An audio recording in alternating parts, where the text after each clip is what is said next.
Could I just ask, as we're almost at the end, that horrible, terrible terrorist incident in Iran? What do we know about that? I mean, where is the investigation on that? Well, I don't know the details, but we do know that Jaish al-Islam, which is in Pakistan, in that sort of no man's land where the Pakistani government sadly doesn't have much control, that they used to be funded by Western intelligence agencies and the Saudis. Now, apparently, the Saudis have stopped funding these different groups. That's my understanding. But the West and the Israelis, they still are working with them. ISIS has, and you know that ISIS and Al Qaeda have a long relationship with the West. And ISIS was also, they had bases alongside the Golan.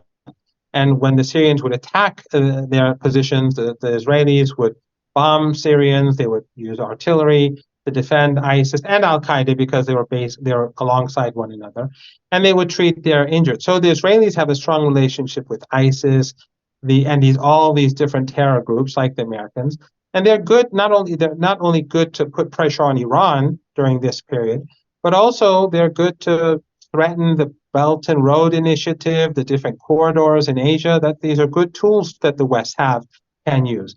So the Iranians began to strike back at these targets because some of these operations are carried out in cooperation, or some of them by the Israelis, some of them by these terrorists, and some of them perhaps working on them together.